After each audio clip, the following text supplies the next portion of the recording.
we have Trace Alphin, the starting goalkeeper. He was a 4-year starter from 2021 to 2024, team captain senior year. He's number 2 in the program history for career minutes by a goalkeeper and top 10 in career saves and career goals against average. 2-time ACC or all ACC second team, and obviously the ACC champion in his final year. We got to bring in the Trace Alphin. Gentlemen, it's a pleasure. That was a good transition. That was nice. That was a great transition. Hey, I will say to viewers, me and Dylan, we are not podcasters. I don't think either of us had viewed ourselves as doing this. So we're going to be trying our best, and we're going to learn a lot. We have 3 ad breaks though coming up. Yeah, we're going to learn a lot along the way. So I'm glad we have you, Trace, here. We do have to give a little bit of a background for Dylan and Trace. You guys grew up together, NCFC. Dylan, take it away, man. I'm sure you got a long list of stories. No, yeah, I can tell the stories that I'm allowed to say. No, but no. So we just both grew up in North Carolina, Raleigh, kind of the Cary area, and we kind of just the theater club at the time was NCFC. So it's the kind of the go-to club when it comes to playing youth in North Carolina. And from there, we just became friends through being on the same team. That's kind of how it is for anyone who plays youth footy. You become best friends with your teammates. And the older we got, the more we just got closer. And of course, Trace is younger than me, but he always played up because, of course, he was talented. And we ended up going to the same high school. And through that, we carpooled and then got close. And, we're family friends as well. So that's kind of how the origin story started. And I know we're going to go into kind of the all around, like here it is. Don't mind that picture. Oh my God! A blast from the past. Here we go. Lord, Trace still has the same haircut, which is good to see. No, a little bit better now though. No, so like as you can see, like NCFC, it's one of the biggest clubs in the country in regards to team size, talent pool wise, and you even see it now with the NCFC first team. There's some like teenagers starting for them, which is great to see. But through that, we just got close, and we were a talented team. I have a list of players. Like, I can go through the list. You have Justin Stone. He went to Davidson, Division I, Meissen, UNCG, Elon. I'll save Wu for last. Brady went to High Point. We have Colton went to UNCW and just played Duke his last season, who made a big impact. Cameron Rebels went to Providence. Gabe Finley at Liberty. Then, of course, you have bottom left. You have Adam Armour, who was one of the first kind of NCFC Academy contracts. And on top of that, went to Germany for a little, came back and ended up signing for Independence. And then, of course, Charlotte FC. And if anyone knows MLS, he was the first goal scorer for Charlotte against Atlanta United. So the fact that, we were teammates with him is pretty cool to see. And then, of course, Luke Hilley, who went to State, then UNC, and now is with Minnesota United, the second team.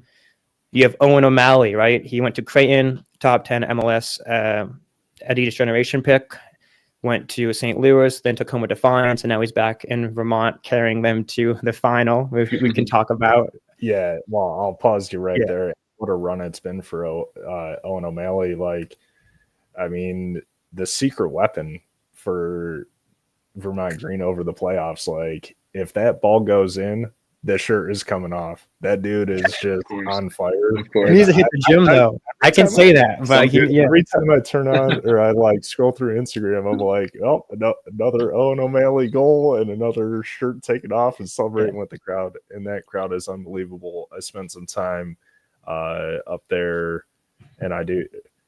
Tyler Trimnell, what's up, gentlemen? My God. Who's that? Yeah. Who is that? Yo, my head so hurts when you need me in the final, mate. Oh my gosh. Yeah, I'm looking forward to it because we'll do like a little sidebar here, but like I went to Ballard's Open Cup game. Shout out to Jose Nunez. He was out there for work. Me and him were boys, so he was like, "Dude, if you want to come out to Seattle, just let me know." And there were 3 games that week. And it was a blast. What an environment. I couldn't be happier for 2 very amazing programs in USL League 2, meeting at Virtue Field on Saturday. Should we do score predictions real quick or what? What do you think? I know. Then we can go back about the NCFC story or what? I don't know, man. Like, it's tough because it's a final. I don't think either team is going to want to, be run and gun, but both of them can do it. I mean, Ballard's stacked with that, with all the Washington boys. So, and Harry Bertos is back. So he'll be back on the East Coast, ready to try to win a title. But that Vermont Green team is crazy. Yeah, I mean, there's so much to say about that in general. No, but like I was saying about NCFC, like you have Robert Screen as well, who was an older kid that we played with. He went to Kentucky, captain. He's now with Chattanooga FC. And I think Trace can speak on this. George Marks, too, is probably a big inspiration for you and kind of a mentor. He, of course, Clemson, national champion, ACC champion, with Charlotte now. And coaching-wise, too, we were blessed to have John Bradford as a coach for some years, and he's now the NCFC first-team coach. Mike Malazzo, who had a big impact on both of us and kind of as a team, who's now with New England Revolution second team as an assistant. And for the goalkeeper side, you can speak more about this, Trace. Nathan Thackeray, who was with the UNC Women's for a little and now the Courage assistant. Like, when you add all those players, right, you have all these guys that went Division I, multiple that went pro, 2 of them that won a national champion. I mean, on top of a coaching staff that all of them are in the pros now. I mean, you are a product of your environment. So we can talk about the training sessions and how intense it was, but you add all that culture together on top of kind of your talent and how young you were. How did that kind of shape you in regards to who you became and how you saw the game? I mean, I think you put it perfectly. Like, you're a product of your environment. And you mentioned George, obviously a huge inspiration for me, but especially around the time I started training with the NCFC Academy. I mean, just watching him and other guys, like older goalkeepers as well. I mean, even now in the environment I'm in here in Real Salt Lake, like whether it's guys on the Monarchs or if I'm training up with the first team, just trying to take in every little bit that you see, whether it's how they handle themselves on the locker room, within the white lines, or just what their post-training meal is like, just stuff like that. But no, you mentioned Nathan Thackeray. I mean, he and Matt Brown both were such a huge impact on my career from such a young age. I really think that having a highly professional environment to train in as a 13, 14-year-old, that's not something that can be replicated down the line. So, like, and you know it as well from training with guys like Malazzo and Bradford, like you mentioned as well, like just setting the standards from such a young age for not only yourself, but so you can hold your teammates accountable to that. And that's something that obviously, having played college soccer as well, is so important to a team. But no, I mean, I definitely wouldn't be in the position I am now without all those names you mentioned. And I'm very thankful for that. But at the same time, it does boil down to you yourself as a person and a player and how you take in all that information and experience. Because when you're 13, 14, 15 as a footy player, I mean, kids are different nowadays, but you don't really, what's the word I'm looking for, process it in a way that you should or could. And by that, I mean, you're not really thinking about all those little details. But if you find yourself, and I was lucky enough, I had so many people around me, like yourself, Bill, who held me accountable and like more or less forced me into that mindset at such a young age. And that's why I was so lucky to train up an age group or two a couple times a week, and then more consistently as I got older, really shaped me into who I am today. So yeah, and it was a great upbringing. I'll add a couple things. I do remember, like, when we used to drive to training after school, you always had a good head on your shoulders. I feel like in a way you didn't know any better. You know what I mean? It's like hindsight's always 20/20, but you just carried yourself with, like, you were just happy to play footy. You were happy to train. You were happy to learn. And I think that's a trait that a lot of, I think, younger players lose sight of nowadays with social media and how, like, the emphasis of, like, going pro, that 100%. I mean, like, another person to shout out, Brendan Pulley, right? Because you guys were number 1 and 2, basically. You guys competed now, played at UNCG, played at Vermont, won a national championship with Vermont as a goalkeeper coach, and now he's the goalkeeper coach for Knoxville, like one of the youngest probably, like, ever. And, you can speak about the small side of games. I'll be completely honest with you, because I feel like we just wanted to play. You know, it was like, of course, you, Adam Colton, got the academy contract, and you guys deserved it, right? You guys were kind of above everyone else, but it's like we weren't worried about college. We weren't worried about, you know, going pro, because we knew that would be a byproduct of our environment of just staying focused, playing, and enjoying it. So, you know, there's a bunch of stories about, like, you know, us kicking each other, yelling, talking, you know, crap, but at the end of the day, we shake hands, and then the next day we do it over again, you know? Yeah. Yeah, no, I mean, looking at it that way, I mean, shout out Brendan Pulley. I mean, he and I still talk almost daily. I mean, love that guy to death. And I was so fortunate to have him as a teammate, especially in a position like being a goalkeeper, because there's only one of you on the field at a time. And so whether it was him playing in a game or me, like, there were never any like, oh, I need to be on the field for this game, like whatever. You know what I mean? No hard feelings toward one another. He was always my biggest supporter, and I like to think that I was always one of his as well. Obviously, as a goalkeeper, you want to get every minute you can, but it goes back to what you just said about the training environment. Like, at the end of the day, we just want to play footy, and I feel like what our teams did such a good job of pretty consistently was just enjoying that, like, daily process. Like, I can only count maybe on one hand the number of times I showed up to WRAL like man, like, I'm not feeling it today. Like that was never really the case for any of our teammates, I could say. Yeah. And I'm pretty confident in that. So it's just, again, like I was saying before, little things like that, just the desire to play each day is so huge, and it obviously pays dividends in the end. All right. Well, I mean, we got the background covered. I mean, I just went to NCFC on the weekend, and for actually the first time at Wake Med, I know I was invited to come to the ACC Championship, but I forget what I was doing that weekend. Very great place, great structure. Obviously, they're creating great talent, and there's plenty more to come over the years. But let's get into Wake Forest 2024 from the very beginning. Yeah. So as we're leading up to all the players coming back and starting the exhibition season, last year it wasn't so inspiring. The exhibitions. And we'll say, I mean, it's just exhibitions. There's obviously objectives within that. And I do want, obviously, Dylan with some of the Wofford coaching, and then you obviously living it, and both of you living the exhibitions. Give some of the viewers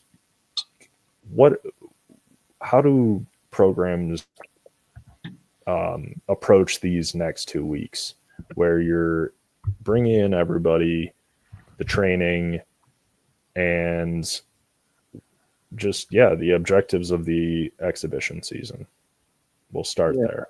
I mean, obviously, at any program, you want to win every game you're a part of, whether it's an exhibition, an ACC final, NCAA game, whatever it is. But it's really just finding that rhythm in the beginning before those. I don't want to say meaningful, because every game is meaningful, but the regular season games get in full swing. So finding rhythm, obviously you want to see everyone's fitness level, who works best together, kind of just form a more cohesive team, because you can do all the training, all the captain's practices, all the fitness you want throughout the summer. Like my boys at Wake, they've been there for 3 or 4 weeks now, just running, lifting, and playing pickup. And while all that is fantastic for team cohesion and morale, you never really know until you get into a full 11-a-side game against an opponent that's wearing a different crest. So it really just, like I said, just bringing everybody together and finding out who's best in what role, what tactics may work, what we may need to change, or if nothing needs to change at all. Yeah, and I feel like a lot of coaches, I mean, the majority have a preconceived notion of how they want to set up, right? You know, because when their team isn't there all summer, the coaches or what, you know, they're dissecting what formation, right? What's our game model? How do we want to put who where, right? So I feel like, of course, no one wants to lose a preseason friendly, but a lot of coaches might try new things, right? Whether it's a new formation, a new player personnel is starting a freshman, to see how he handles it, you know? And I think that Wake's done that well, where we played you twice in preseason. I'm pretty sure 3 or 4 freshmen would start. Yeah. And this is just me assuming. I think it's just like the coaching staff throwing them in there and rewarding them for good training and being like, sink or swim, like respectfully. You know what I mean? I feel like, I think it's great for players too, because I've experienced it where like you can do great in captain's practice, but the first 15 minutes you get hit from the back and, against a senior who's 4 years older, like how are you going to react, right? Exactly. How does the coaching staff see you react to that? And, from a mid-major, like when we played you guys, like we wanted to win. Like, we did like 2 minutes of 45 in the last, like we did like a 30-minute third quarter and there was like a more rotation, but, like we're pressing, we're trying to win. And I think, the first 15 minutes you can have the mindset, it's a friendly, let's do it. But then the competitive edge takes over and that kind of goes out the window. Naturally. Yeah. So I feel like it's great for the players, but I think it's more important for the coaching staff because you can leave a preseason game, the first one and be like, okay, this answered questions. And the second game, this answered questions. And hopefully by the third one, you have a concrete, maybe starting 11, the 15 players you can count on. We can go to this formation and at this moment of the game, So I feel like overall it's great and I recommend it. And I think the teams who take it seriously are usually the teams who find the most success later on in the season. 100%. Yeah. So moving out of that shaky home opener. Yeah. I don't want to have to bring it up, but we have to. VCU 2-1 loss. I'll speed round it because that one VCU is sneaky. At that point, it's I feel like a lot of teams almost see it that way. Like, Clemson opens their season against Indiana. So like these out of conference kind of traditional powers like VCU obviously didn't end up their season the way they would have hoped, but I mean it's not like they didn't have players, and facing a team that we'll get to the guys that had left the program, there was still a lot to figure out I think early on in the 2024 season for you guys. So I was there and I didn't really think that much of it. I'm like, I'm still living in the era where Dennis Castillo was a VCU guy and they always kind of get these internationals who are, stalwarts in their program. And I know that they have like, good recruiting there, but then, you go 2-0 down at halftime against Central Arkansas. And then the Baba Niang bailout scores 2 goals. Tell me about it. I think he earned the PK that Cooper took, 3 goals in a 7-minute stretch. And I mean, breathe easy after that. Not really. Nope. You travel down to Central Florida, another team that recruits well internationally. High experience. You draw 1-1, and then I think at the time it was one of the biggest shocks of the year. Early on was losing 3-1 to Gardner-Webb. At that point, I don't think anyone really understood what Scott Wells had going on down there. And obviously, they had a good season. They won their conference, won a game in the NCAA tournament, and commending him. We'll get to that program eventually, but at that point, it was like Gardner-Webb. I don't even think people knew where that was on the map. Another North Carolina team for the crowd out there. But I think so after that, Radford 1-0 win, Virginia 1-1 draw, Elon, who was ranked, 1-1 draw, and then the Clemson loss, the Gerbet penalty. At that point, Wake Forest was 2-3-3, not what very many people envisioned. Not pretty. But I will say in the next 7 games, Wake only conceded 3 goals, and that was 1 Syracuse, then clean sheets for ETSU, Boston College, Wofford. Sorry, Dylan, we can talk about that. because I know you want to give some kudos. That Duke game, which we will definitely cover, Yeah. and the UNCW Wilmington. You know, you had to give a goal to your boy Jake Shannon. Oh my god, it had to be him. It had to be him. But there was obviously a turnaround from that 2-3-3 because when you go into the ACC tournament, you had a conference record of 4-2-2. Mm-hmm. And I feel like you've said this to me before, like way back, but I know everyone wants to know, like, how did this team turn around what almost looked like it was going to be a lost season? And I know that you and Prince probably had a lot to do with that as like kind of the senior guys.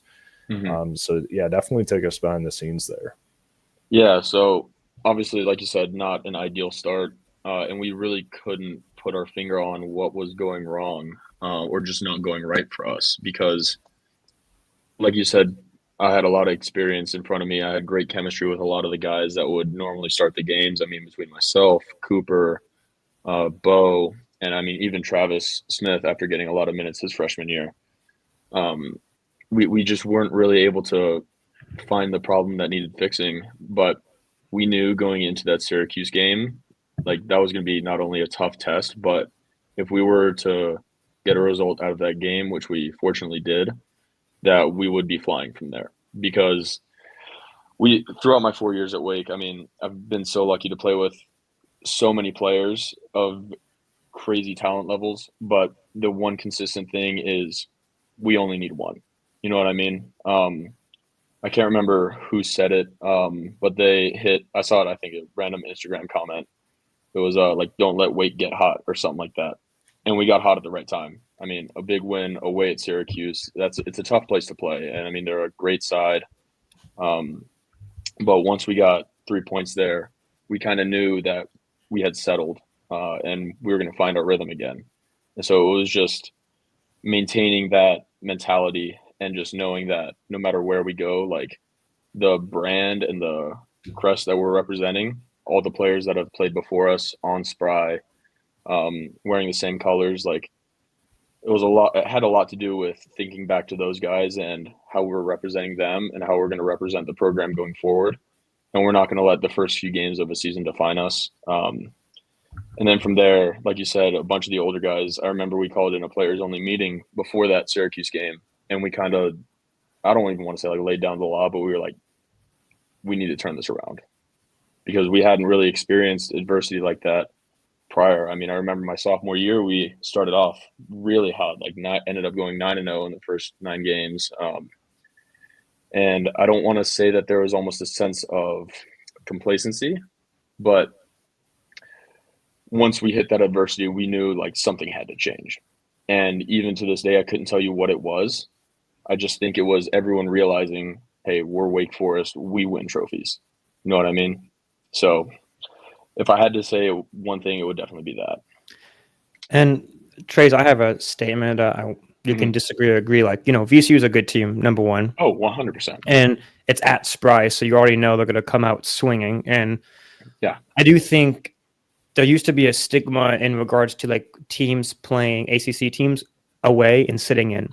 And of course, you guys do deal with that a lot. But also teams aren't afraid to attack too, right? Like they like an open game. Yeah. So like that's a game where I remember watching and like it was back and forth, right? But it wasn't like they had 10 men behind the ball the whole game, Yeah. No. Going the Web away. Yeah, you're absolutely right. And one thing I'll commend Coach Muse for is like he kept us grounded. Like no matter the team we were playing, their record or the players they had, whatever it might be, he always knew like it's good. He always told us it's going to be a battle. Like whoever wants to play, and it's not a Wake exclusive thing. It's like whatever big program you're part of, they're going to want to come into your house and win. Yeah. And unfortunately, that happened to us against VCU. I mean, not to discredit them, they were a wonderful team, like really, really talented, very well put together. And same with Gardner Webb. I mean, like you said before, Mark, I don't think anyone really had an eye on what their program was looking like at that time, but they had a lot of really talented players, and that was the passion that they showed in that game was unlike anything I'd ever seen. And I think people forget, like Scott Wells came from UNCG as the first assistant, where him and Chris Rich worked really well together, but he was, he had a lot to do with the success with the recruiting class and the tactics. So I think when he took the Garner Webb job, a lot of people like Garner Webb, Boiling Springs, but he's a great recruiter. And he's a great tactician, and he knows the game well. So it's like, you add that on top of going away on a weekday game, it's like it's going to be tough, because for them too, they know that they had a good record at the time. If they win this game, they could be nationally ranked. But my whole point was, like, I remember I was watching a game of yours, and the announcers who are great, the Wake announcers, were talking about how, like, they were talking to Bobby, and how Bobby was getting all these texts from coaches and people saying, "Are you okay? Like, what's going on?" And it's like, I think people lose sight of how quick the college season is. Well, your record wasn't the best, but it goes back to, like, you guys are Wake Forest. So just as fast as your record wasn't the best, you guys turned it around within weeks. And we're already back in the being nationally recognized and being front runners for the ACC. So I feel like you guys, I know you didn't like lay the law down in the players meeting, but I do think you guys probably had that confidence where, like, you guys knew it took 1 to 2 games to get back on track. And I think fans and people who watch the game see it as a bigger deal than it is. Like, yes, it is a big deal. The record isn't the best, but like I said, it takes 1 or 2 games to get that momentum. Like that Syracuse game, after that game, you guys probably felt, oh yeah, like, we're back now. That's exactly what it was. I mean, like I said before, it only takes one. That was our main message. And I can't remember exactly who it came from, but it really, really sat well with the group. And we knew we just, like I said, needed 1 game, turn that into 2, and like just take it a game at a time. You can't be in mid-September or wherever we were at that point in the season looking towards like the ACC tournament or the NCAA tournament being like, okay, that's when we're going to pop off. You know what I mean? You got to take it game by game. And like you said, you get hot at the right time, it's over for other teams. Like, I would argue, like, you got hot at the best time possible. 100%. And like even teams like, I know Clemson's going to be brought up a lot because, I mean, one of my favorite teams to play against, and no matter what their regular season looks like, I mean, I don't remember them having a bad season when I was playing for Wake, but no matter what their form was going into tournament time, they always switched it on, no matter what. How about that Wofford game, though? Be honest. We were kind of moving that ball, right? I remember, how many times did we play Wofford? I think at least twice, but every time we played Wofford, especially after the first, it was almost like, wow, like almost a I'm not trying to sound condescending, but we're like, oh, we didn't know they had it like that. You know what I mean? And the last time we played you guys, although it was a draw, like, what a game it was. I mean, you guys had us boxed in for the first 15, 20, 25 minutes, and then it opened up a little bit. It was always a pleasure to play a game like that. Yeah, because I remember Dylan texting me, like, I think you had probably had the bus ride back. They were like, he's like, yeah, did you see that we outpossessed Wake Forest? I know we didn't win, but it's like, as a staff, you like the metrics and their statistics and all of that. But we knew going in, like, we weren't going to win that game sitting in, because you guys are relentless, right? You guys have talented attackers and put the pressure on. So we're like, we might as well go and play our game. And like the way Wofford played under Joel was very much, we want the ball. Like, if you have the ball, you have a chance of winning the game. So we just kind of set up in the best way possible, like creating triangles and overloading the midfield. Yeah. With that being said, like, it was an end-to-end game, and like, I think any team even getting a tie at Wake at Spry is a win, and that just kind of shows what Bobby's built and how you guys have a chip on your shoulder. Because you guys, I don't know if you guys were ranked at the time, but it's like, for us, that's such a big deal, and for us as the players, it gives the players confidence. Whether it's a tie or a win, it's like, okay, like, we can play with the best teams in the nation, the best players in the nation. Yeah, 100%. Yeah. So to wrap up, just kind of telling on what you guys were saying about kind of the out of conference, because that's something that Wake, I think, at least since I've really been paying attention, and this year is no different. I don't have the bottom ticker of the non-conference games, but it's that front part of the season. It's like Tuesdays, Fridays, Thursdays, Sundays, 2 games a week against good teams. And all these teams from all across the country that obviously aren't ACC, because it starts in wait for it to roll here. Yeah. But I do want to say, like, the times of what Dylan was saying where, oh, they're just going to sit back, we can just kind of pick them apart. Like, those days are over, because, like, if you're a contender in your conference, you're almost highlighting the Big Ten, the ACC, the Sun Belt, and being like, that's a resume game. If we can win there, that just boosts our profile. So Yeah. you're getting the best effort out of everybody. It's like 100%. you're a Man United fan. Come on, man. I am not. But I will say there are, and this is probably the same way it is in college soccer, you know, my favorite two teams were Newcastle United and whoever was playing Man United. So everybody wants to beat the conference with the prestige. They want to prove that the ACC is all chalked up as people say it is.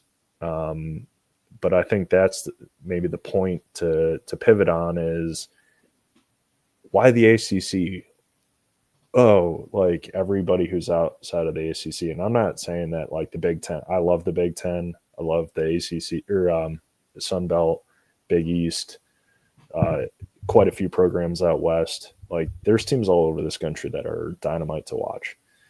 But I will say about the ACC, and we'll get into it a little bit more when, we talk about the rest of the ACC. But like in general,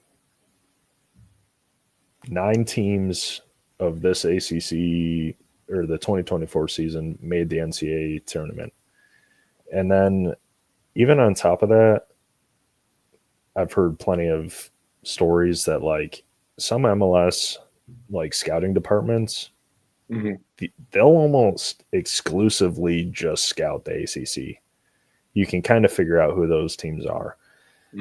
And, they'll loosely look at some other conferences along the way, but like there's so many teams to cover that it would be like a full-time job to just solely do draft stuff. Yeah. So sometimes they'll just look at the ACC.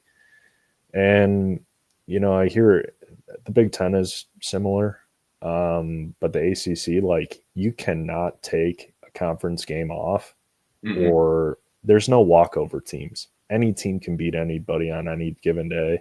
And we've seen it a lot. We've seen teams that were at the very bottom of the table go up to nothing on the team at the top. And, if they hold on, it's just a thorn in the side of anybody. And really it's anybody's guess as to who's going to win the ACC championship. Stacked rosters, you're getting the top transfers, MLS Next, academy guys, some with pro experience already. It's a big thing. And you have big name coaches who have big tenures. They've had a lot of success. In the next episode, we'll go into the coaching tenures. And it's always a case of like, who will emerge from it and who can compete at the NCAA tournament. Like Clemson won 2 of the last 3 prior to Vermont, and then Syracuse won. So, the run that the ACC was on, because it's like definitely trial by fire. That's why I always, talk up the ACC. But getting back to, we'll just keep wrapping up real quick. The ACC tournament run. So going in, and this is another thing, I guess, about the ACC is when you get into the tournament, like most of the teams that you're playing are nationally ranked. They're not even just, good for the conference. They're good on the national rankings. You get past Syracuse again, 2-1. And I want you to give like a little bit of perspective. I think the SMU roster coming into 2025 is pretty exciting with the type of guys they brought in. But you lost 3-0 down there. Then you have to go back. And it's redemption in Texas. 2-2 draw, but you went on PKs. And I understand the crowd, from what I hear, is a tough one down there. You know, how did you feel about that game? I want to hear about like the nerves like. Do you have nerves, or are you just like excited about PKs? Oh, I'm more excited than anything. I mean, obviously, as a goalkeeper, there's a little bit of nerves because, if you don't save one, then the odds are the opposition is going to save at least one. And I always tell my guys, I remember I heard this quote from Peter Schmeichel a while ago. Said that before PK shootouts, he would tell his shooters, just go up and rip your shot. I'm saving at least one. And granted, I didn't save one against SMU, but I said that same thing to my boys before we went out, and everyone knew what the outcome was going to be. Everyone just had that gut feeling. You know what I mean? We went down there, we got pumped in the regular season. We get a chance to come back to the same spot with a bigger, better crowd, more eyes on us, because it easily could have been our season there. But no, I mean, it was probably one of the more exciting games I've been a part of, especially to come back from, I think, 2-0 down again. Thanks to Cooper and Ryan Bilal, 2 great goals. But no, I mean, it's just exciting more than anything.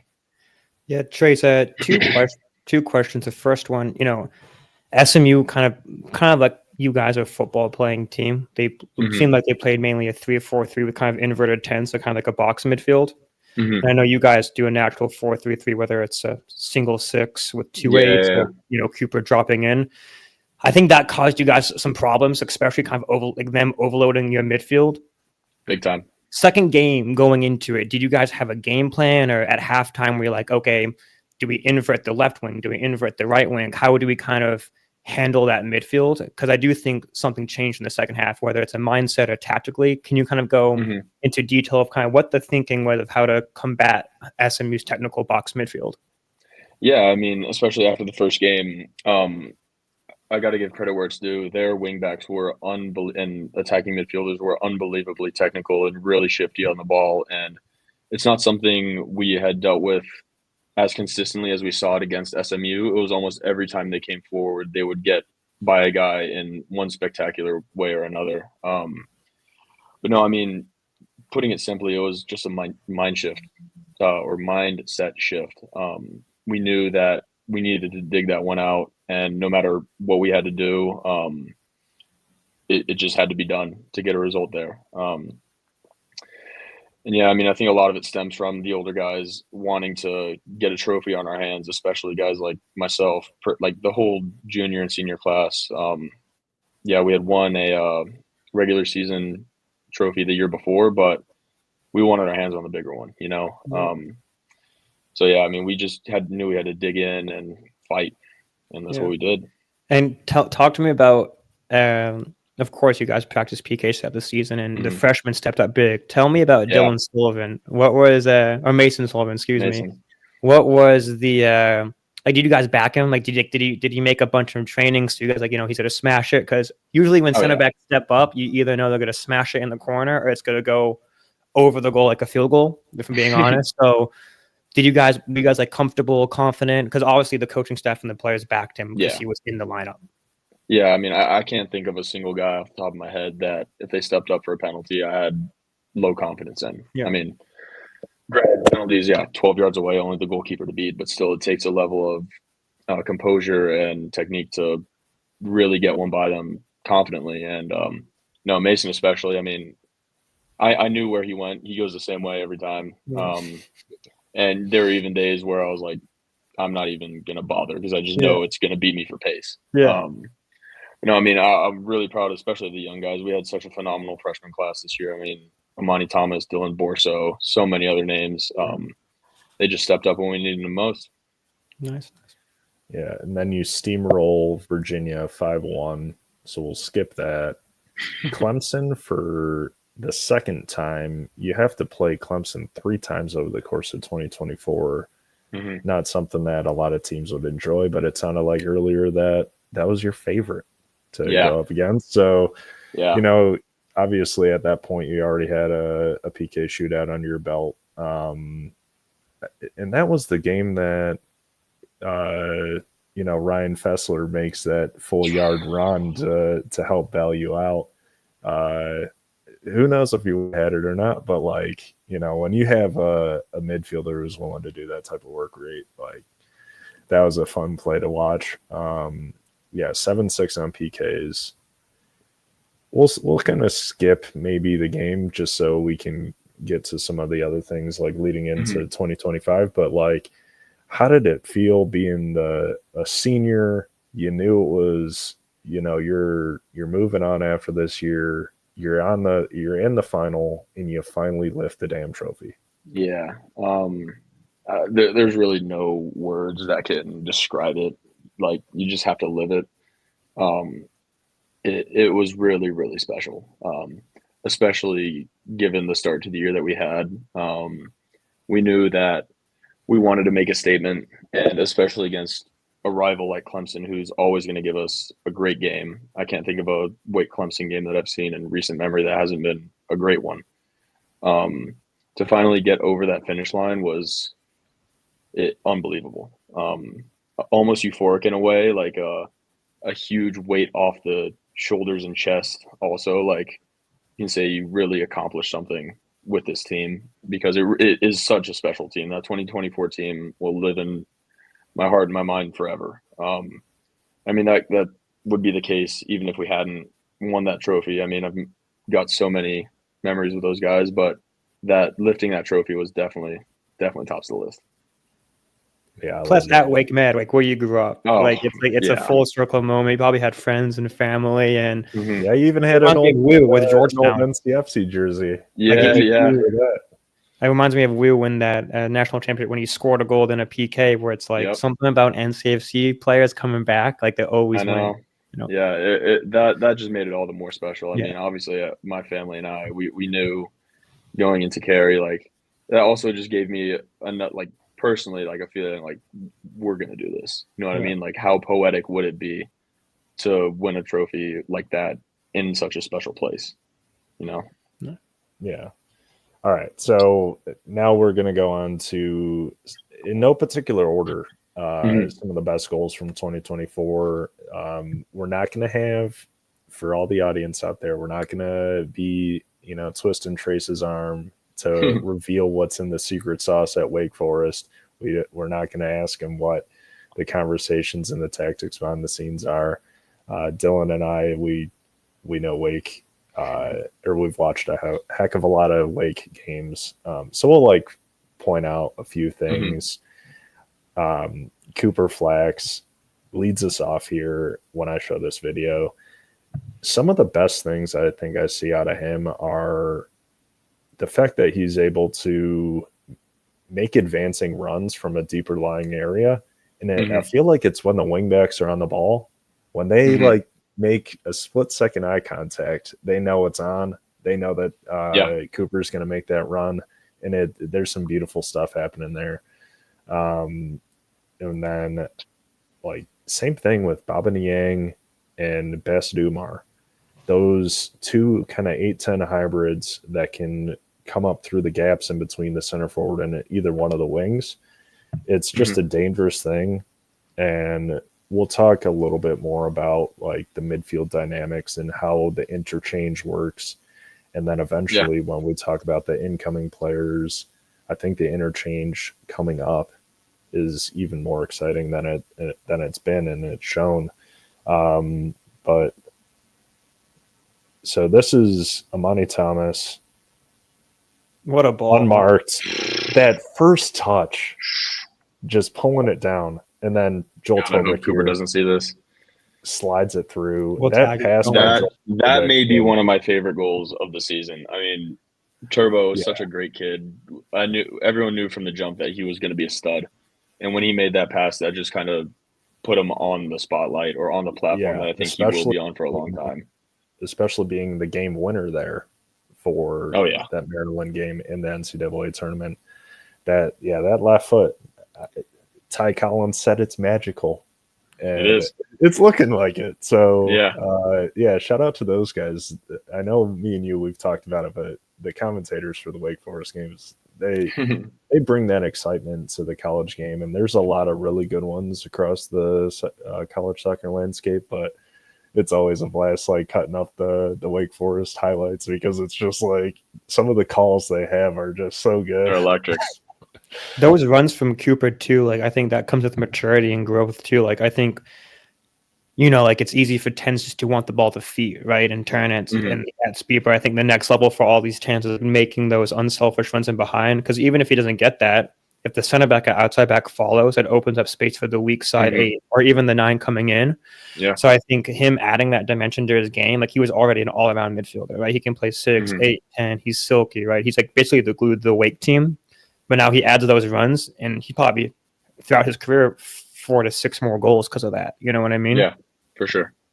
Yeah, that, like, just as you said, Dylan, I think the fact that he has attributes to play the 6, 8, and 10, you can see it. Like, I was watching a replay earlier of NC State, and just the interchange of him, Bassett, and Jose, like, all of that, like, Jose is probably, and rightfully so, as this 6, he's the most stable, but like those two, like Bassett and Cooper, like they can, you see Bassett going up and in the press, basically being a left forward with the center forward, just occupying the center backs. Then Cooper tucks back and works alongside Jose, and then sometimes, depending on where the ball moves, Cooper will drop even further than Jose to cover when Jose's attention is marking his current mark. Yeah. And the fact that those guys have that dynamic ability to pick up not even pick up the slack, but because I feel like it's by design, like the fluid defending marks within that midfield 100%. gives people a lot of trouble. And the attributes and the fact that they have them, it's clutch. And I think from here we got some Baba Niang bailout clips. Oh no, this is this is the first of Baba Niang for tying it up against Elon. What a player, man. But smashing it. Give him a window, he's gonna. This one is what I'm talking about. What's crazy about this Central Arkansas game is this is not a replay. Both of his goals are basically the same thing. He starts deep, finds Paris Mitchell, little movement, lay off, cuts through like butter. Bang. And when a player like Niang, when a player Niang like stands you up and kind of stops and looks at you, like it's over. Because he's just so quick. It's like so quick and you know what's coming, but even like it's just tough. And then like for the first goal, Paris Mitchell, great layoff too, because that's tough. Like the ball coming in hard. It's like the same play was drawn up twice, and somehow both Baba and Paris were like, "Hey, that worked one time. Let's do it again." Might as well. You need a player like Niang. Like those are the games where like if it's tough and it's not working, you need a moment of magic. Exactly. So like I think we'll the teams we see be successful is like are those players that can turn the game on a dime. That happened within 5 minutes, and boom, already it's tied. We'll talk about Alfred Deba. I haven't seen him play, but like when you look at Baba, obviously we have a lot to see. An unknown comes in, and we're going to talk about all the incoming guys. And I'll save the quote from his Milton Academy head coach. But when I envision that quote and you're looking for a replacement for Baba Niang, he might be one of those guys. Time will tell. We still got to actually see what he looks like, but the profile is there. For sure. All right. And then Dylan Borso, like, obviously, when you look back at the tape, it's like, come on. There was no wonder why, Chicago took him back. Got some free kicks here. After these free kicks are done, we can ask you about because Jose and Cooper, don't even get me started. Both, and I'm sure you have to train against them doing. Yeah, after training free kicks, but what are you like coaching these guys, telling them what works? I mean, no. To put it simply, no. I mean, and to be fair, I mean, these guys do a lot of extra work. Like on off days, a bunch of these guys would just go up to Spry, hit the training field, and just smash free kicks for an hour or so, hour and a half. Not really something we would go out of our way to work on a normal training day, but no, I mean, to have something like that in your back pocket from multiple guys is such an underrated skill set to have. Oh yeah, I mean, obviously, as you just saw, it saved us so many times. Yeah, especially with both of those guys returning. It's like, don't piece of advice, don't give up free kicks within 25 yards because they might make you pay for it. Before I play this, the Dylan Borso way that he was able to get from the wing to probably the edge of the, like if you draw a line up the 6-yard box, that, you know, go for goal, I'm either going to lay it off or take a strike. When he was converting that or getting that inward run from the wing or the wide area, I mean, he was just deadly. And I don't know if a lot of people recognized it as it was happening, but by the end of the season, people were like, oh my God, he's basically unstoppable. Yeah, I mean, he's a special player. I mean, in these scenarios, you just know he's going to get something off, whether it's a shot that forces a rebound or a cheeky pass to the top of the 6 PK spot. You just know he's going to get a result. Oh, and then this too, like he's just going for goal. Little loft up. Travis Smith Jr. finishes. And there's another one. It's a trend with Borso. I feel like if he's shown up to the party, he's bringing the Tostitos scoops because he did it again for Julian Kennedy. Playmaking, goal scoring, just, I mean, what a freshman season. I think we'll try to get into it in the next episode when we look at the potential emerging freshmen coming in this year, because it's inevitable in the ACC. There's at least a few freshmen out there who are just going to make absolute waves. Yeah. How was he in training, Trey? Sorry, Mark. Go for it. Was he could you guys tell, you know, like the moment he stepped on? Did it take a couple sessions? Was it like, okay, this guy's a pro? You know what I mean? I mean, I think for anyone that steps into a college environment, no matter their resume, and I mean, Borso had a really, really strong resume with Chicago before coming in. It takes him a little bit. But I mean, you could tell right away from the first few pickup sessions, like, oh, this kid's got something about him. Yeah. You know what I mean? And to see that fully fleshed out throughout the season was just amazing. The impact he had, especially as a young guy, like you wouldn't think he was a freshman the way he played. And I can say that about so many guys on this team from this past year. But no, I mean, like I said, just almost not quite from the get, but you just knew he had it about him. Nice. Yeah, so another freshman, Ryan Bilal, FC Cincinnati product. He's kind of like he's kind of like a bull in there. Like, I feel like he's got that hold off strength that I think in this clip you can kind of see, like, he can, if you want to post up on him or try to like put a body on him, he'll almost use it to his advantage and be able to pivot off of it because he's got that like low center of gravity despite being 6 foot. But he's got that like kind of bull style to him. Yeah. You're absolutely right. And look at the position of Prince Mpanza there. Like, so advanced. He's like a midfielder. And another lifetime I Princess was number 10. screaming at him to get back. Yeah. He's so techy for a center back. He is. And then here's another Borso from Jeffrey White, who's, I mean, he has quite a few plays. Jeffrey White, like being a creator out there. So another guy, like, we'll talk about it briefly, but like the depth that you have to compete for trophies. We talked about it for our post with South Carolina, but like we'll look at the roster after this and the amount of depth that Wake Forest has, it's like no wonder they're they're going to be up there competing. Here's another Bilal, little glancing header. And, it's like he's unfazed by the defender. Yeah. We always called the 43rd minute Bilal time because they always seem to get a goal with like 2 or 3 minutes left. Yeah. And all these goals show different like variation, like crosses, 1-2 stop of the box, through balls. Like it just shows how last season you guys were so dangerous, whether it's a team sitting in on you or a team end to end. Like you guys can hit them whenever, whether it's a 1-2 or through ball. It's impressive. And Nico Rabiu, with Borso departing, I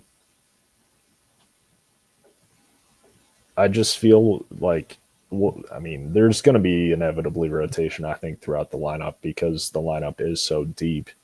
But some of the goals and the contributions that Nico Rabiu had, I think there's even more to see from him. Obviously, he's scoring in the ACC Championship game to bring you guys level. But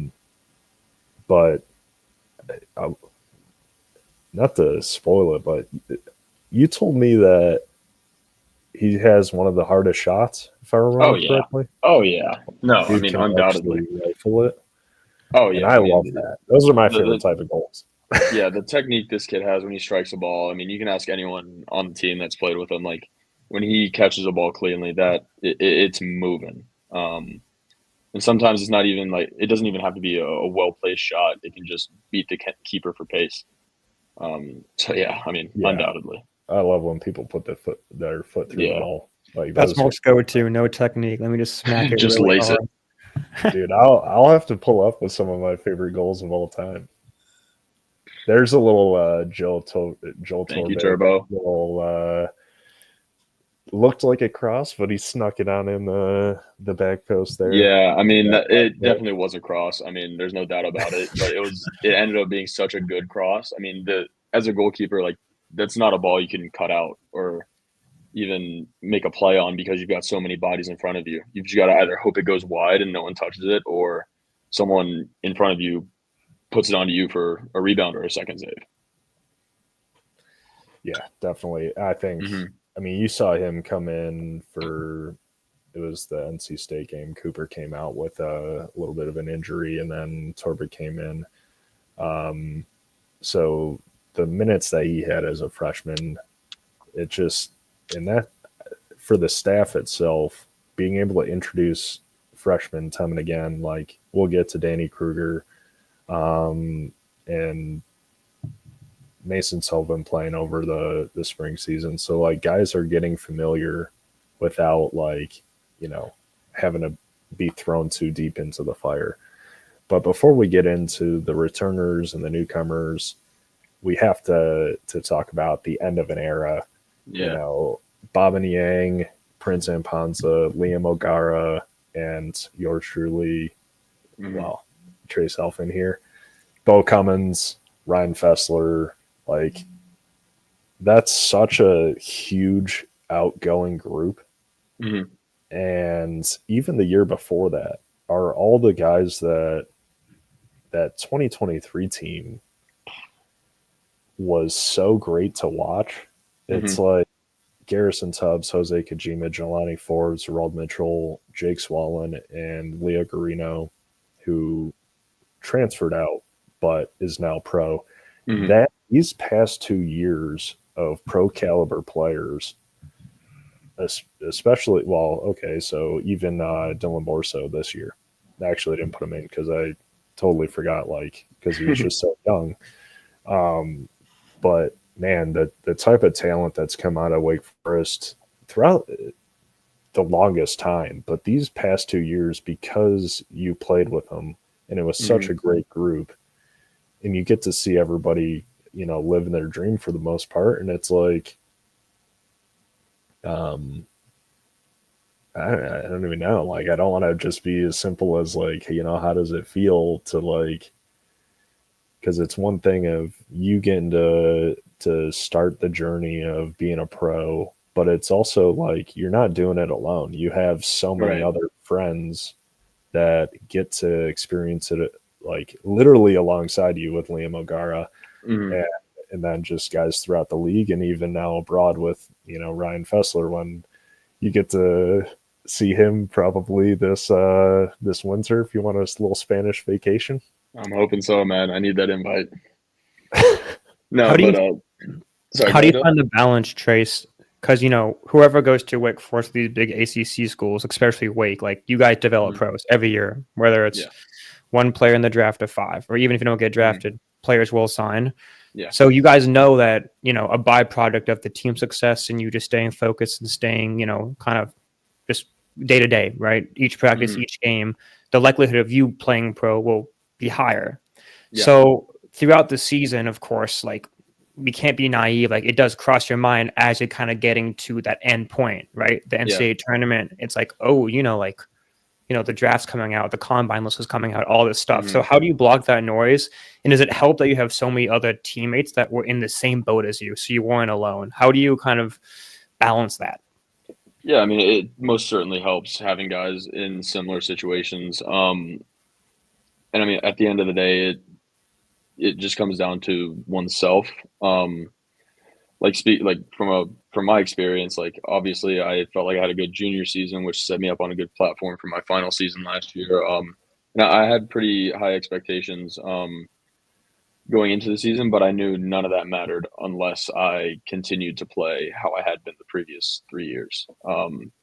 And again, I think coaching staff deserves a great shout as well. Like everyone, Ade, Steve, Dane, Bobby at Wake, they know when like a player is bound to go on and do great things, but they do a great job of reminding you without explicitly saying it. Like this is what matters right now: the jersey you're wearing, not the one you will wear, because you may not get that next jersey if you don't respect the one you have on now.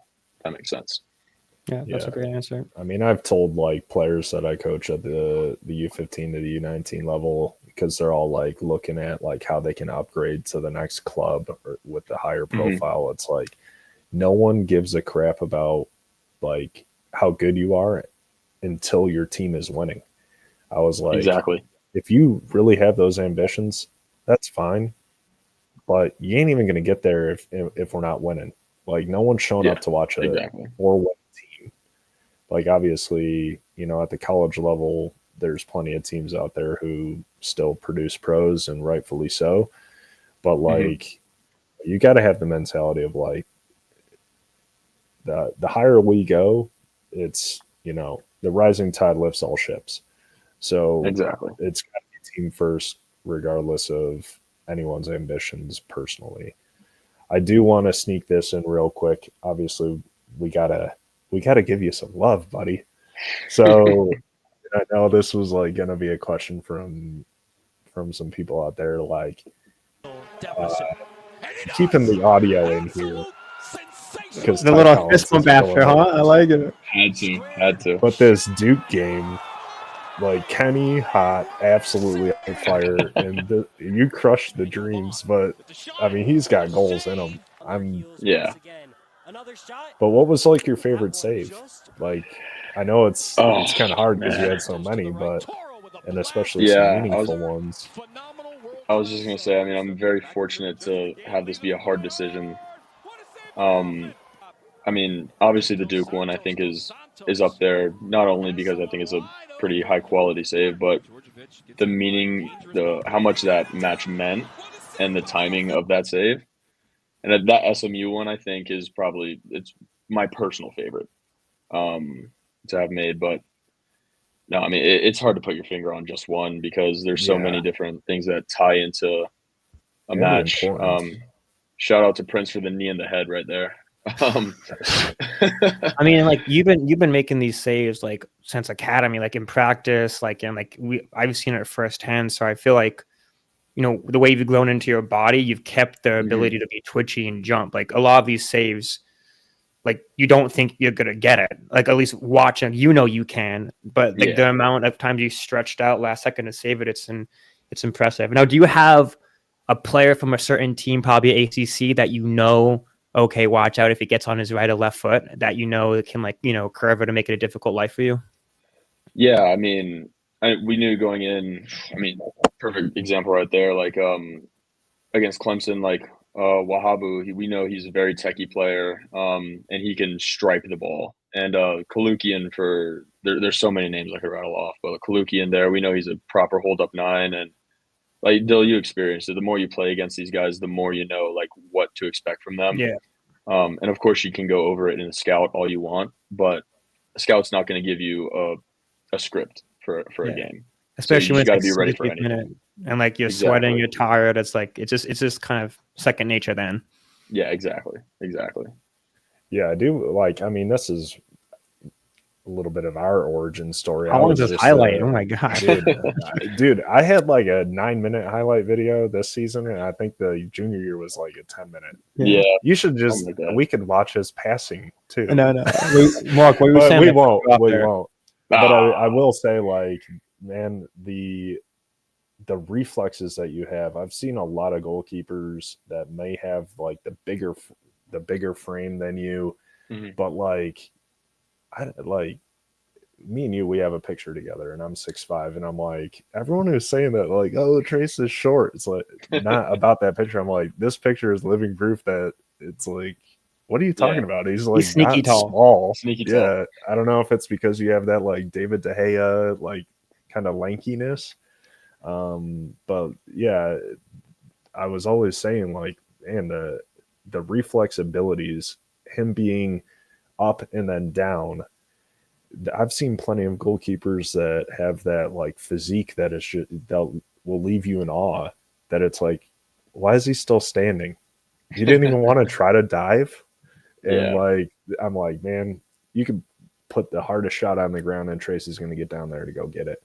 And to get up and to make like double saves, or I know you're a hockey fan. You know, some of those like kick saves. It's like you're the next Petr Cech, I think, in your retirement. You might try to be a hockey goalie. You never know. Yeah. So, speaking of goalkeepers, you're handing the keys to the castle to Jonah Mednard. Haiti Haitian, U20 national team starter. Some of the qualifiers he featured in. As I pull up the team sheet for 2025, give everybody a little background on, you've worked with him a lot, what type of guy he is, what they can look out for, because I know the style is going to be different, because not all two goalkeepers are the same. But give some insight into what they can expect from the new netminder. Yeah, I mean, Jonah, he's unbelievably talented. I've got nothing but positive things to say about him. Wonderful teammate, wonderful guy to train with each day. And one of my favorite things about him is he may not show it on his face, but he's always wanting to learn. He was always asking me questions, not only me, but even Owen Barnett, another goalkeeper we brought in last year. I'm really excited to watch Jonah. He's one of the most athletic goalkeepers I've seen in a long time. Some of the saves he's able to make are unbelievable, to put it simply. From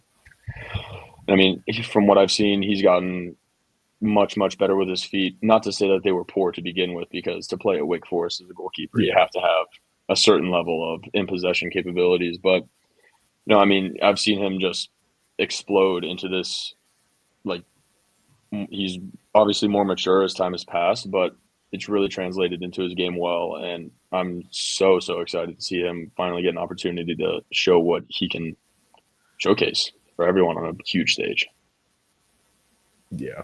And he'll have a lot of returning guys ahead of him to work with. So the familiarity will be there. I do want to,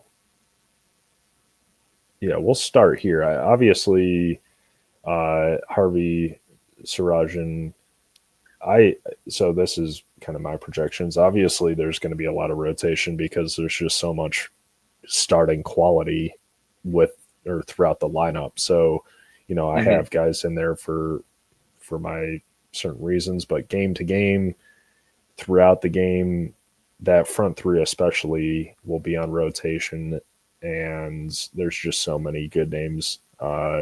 We'll cover Harvey.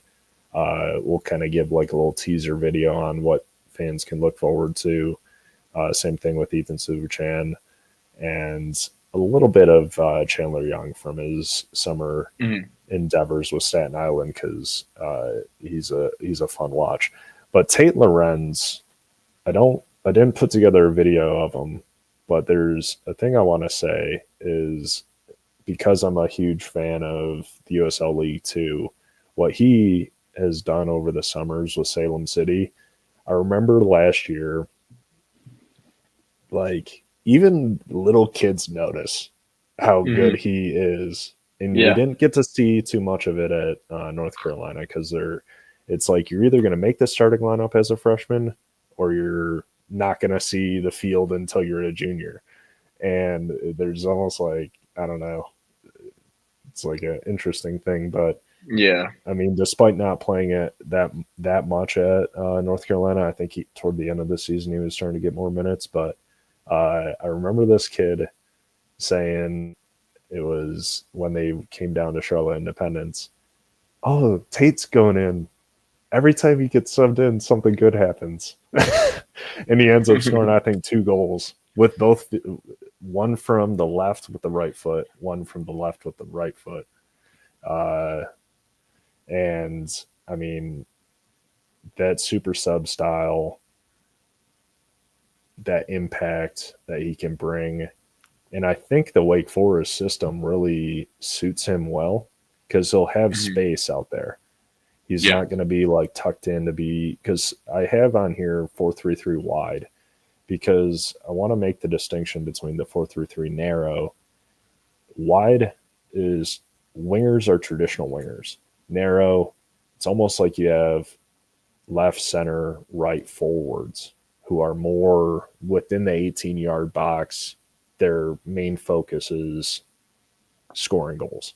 And the wingers at Wake, they're kind of do it all. We started to see it.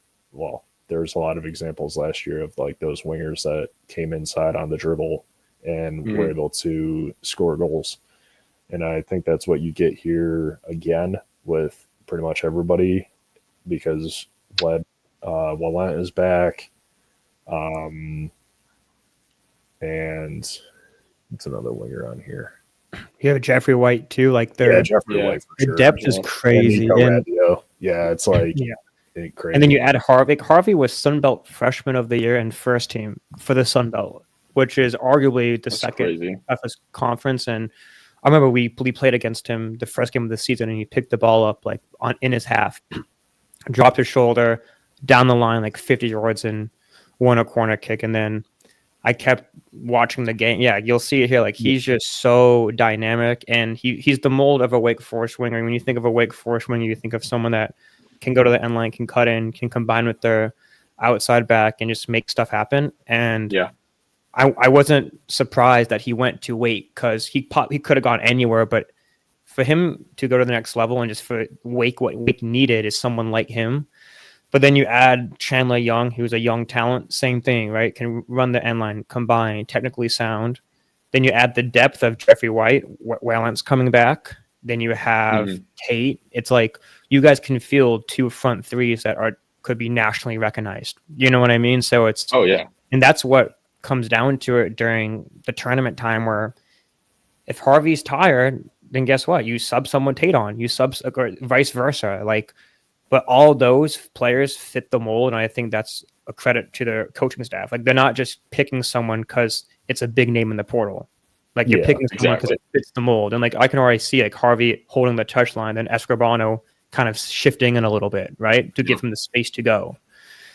And it's like I could already see the combinations happening. So it's definitely exciting. Plus, Walent, I was super high on him before he had the injury, which sucks. But like, that was one of the main guys for you guys as a, I think it was a sophomore season. Like, I remember that Clemson game, like that little goal he scored where he cut in and shot it. It's like you add that piece on top of the players joining. It could be a long day for defensive outside backs, Yeah, for sure. And I think such an underrated and sometimes overlooked aspect of a lot of the wingers I've played with at Wake and a bunch of these guys that are about to go in and play in the same colors is the defensive side of it. Like Vlad, I think, he was our hardest pressing winger, if one of them at the very least. Obviously, it's an expectation of an attacking player, but to have that and the offensive capabilities that some of these guys have, like Harvey right here, it's just having the full package. Yeah. And I think that's what we have been very lucky to have as Wake Forest soccer players is we know our front three are going to do the dirty work. Yeah. And one thing to add to that is I think your press is so well balanced where it's a togetherness. I think very common when games get stretched in the college game, it's the number 9 going, or the right wing cheating, and next thing you know, they play a 1-2, and now your right back has to offset, or the midfielder has to drift out. I think you guys do a great job making the game predictable for yourselves, meaning you know who to press and when to press. Like when you guys played us, you targeted one of our center backs, which makes sense. Yeah. So then if we want to try to play out, we know we're not going to play out. So what do? We just kick the ball to you guys. And that's the best form of offense is for you guys to have the possession. So I think you guys do a great job of like, I can do this 5-10 yard sprint and get the ball as a unit and then keep the ball and tire them out. Or I can go 50% and now we're stretched. So I think, like I said, I think it's drilled in from the coaching staff, but also like you guys have to be willing to do it. So I think like you guys make the game so predictable in a good way defensively, where it's like you're probably one of the highest pressing teams there is because it's like you guys know how dangerous it is to win those balls, Yeah, exactly. And like you said, it's all the coaching staff. I mean, that's drilled into us from day one of preseason. Like we're a pressing team. If we're going to do it, we're going to do it all together. And if we're going to sit back for a few minutes, that's fine because we know how to defend that way as well. Yeah. Yeah, and Dylan and I, we were talking about like, because I love defending in general. Like, it's not sexy for a lot of fans because all they want is like goals and stuff. But like, man, holding a clean sheet is, as a coach, is so rewarding. And I always like make sure everybody on our team knows, like, the forwards and everybody, they get the glory of walking into school the next day saying, "Oh, I scored." It's like, but like you need rock stars in the back that can keep a clean sheet because, like you said earlier in the program, like, when you're only letting in if you're letting in one goal or less, you're setting your team up for like such a great run. And I think with like you see it just like some programs, you see like some of the bad things like finger pointing, not like literally finger pointing, but like the arms are flying up like and like I don't know if I've ever seen that in a Wake Forest game. And I think the way you guys have the discipline to have where you're not, or where you're just like very organized, you're very aware of everything going on, the communications there, and then as I was leading into, like the willingness to fight for one another and bail each other out and not point fingers at one another. Because, like, what do you expect? Like, someone to go 10v10 on 1v1 duels? Like, even the best players in the world aren't doing that. So, like, sticking up for one another and it just having that, like, hard-nosed attitude. Like, I wish I could pull it up easy, but that, like, the iconic Trace Alphin just, like, amped up, like, yelling picture. I mean, that's badass. And I think the Maryland one? Yeah. I love that one. Yeah. No, but like you were saying, Mark, I've got one quote from Bobby that that really resonated with me. It's like, we're white collar on the ball, but we're blue collar off the ball. And going back to what you said before, it's like no one's going to be perfect in a game. Everyone's going to have a mistake or two. Like that's common knowledge, and we always knew that that's going to be the case. And if someone makes a bad pass, they're going to be the first to know. Like, so they don't need someone being like, it's not like, come on, what are we doing? Not going to pile on top of someone. And like, I think like to your point, like it's so obvious to say that. Like you think your teammate meant to do a bad pass, and it's like it just compounds too, because we've all been a part of it. We're like, hey, you yell at your one teammate, then they think it's okay to yell, and now everyone's yelling, and now you've lost the plot. And Exactly. you guys are getting bopped now in the midfield, and it's like you don't need that at all. So I think you guys do a great job of like, it's no need. I think that comes from maturity, and it's kind of the culture of like, we either complain at each other and it'll be a long game, or we just lock in and realize that next play, you know? Yeah, exactly. That's all there is to it.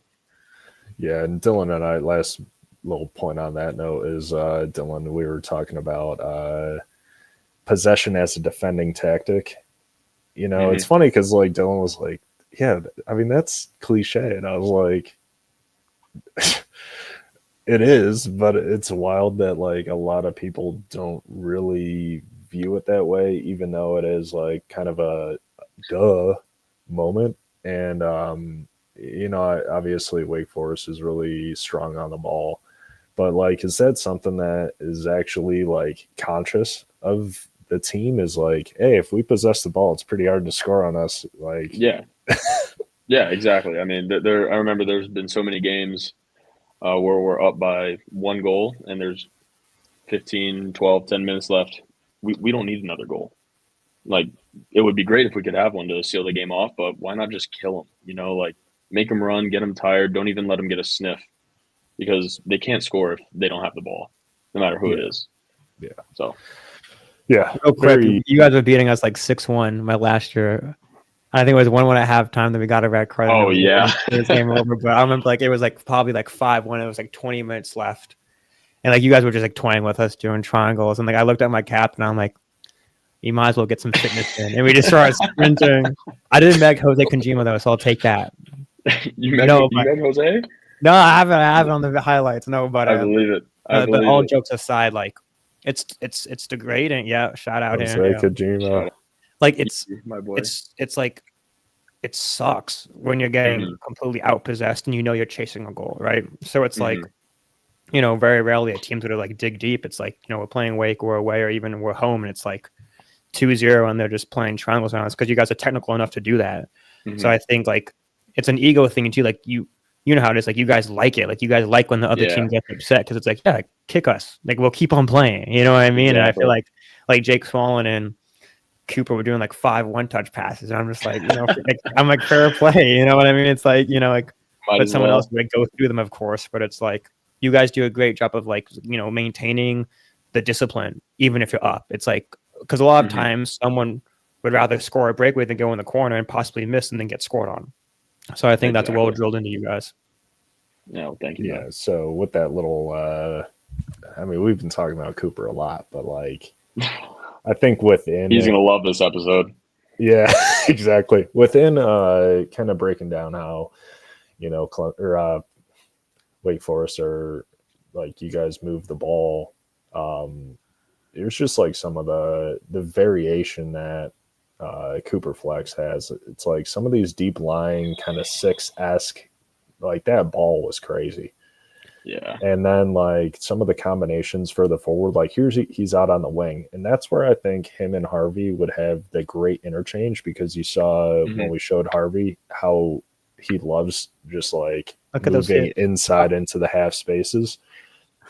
That interchange of Harvey and Cooper is going to be a dangerous thing. And I think when you just match everybody, because Chandler Young's the same way, like he's an adventurous dribbler, no short of confidence, taking guys on 1v1, even 1v3, which I'll kind of show a little bit of a teaser there. Yeah. But yeah, just like the fluidity that Wake Forest in 2025 is going to have, just based on what you guys did in 2024 with some of the new guys, it's just going to be, I mean, not to prophesize too much, but it's definitely going to be a lot of fun to watch. And I hope it just all manifests. Sure. How does it feel having a midfielder like that? Like, you know, and you can say like, of course you can play 6, 8, 10. Where do you, what's your favorite position for him? And on top of that, how does it feel knowing you have some of that experience, but also that technical ability to kind of calm the game when it gets a little crazy? You know, like right here, for example, like that's like that. I think that's a calmness that sets a, you know, like it sets the vibe for the whole team. Like, you know, we got it. Like we can play, you know? Oh, for sure. Yeah. I mean, one of my favorite things about Cooper, and it's going to sound silly when I say it, but he just plays the open man. You know what I mean? Whether it's a completely open pass or even something like that, like just keeping the ball is what he does super well.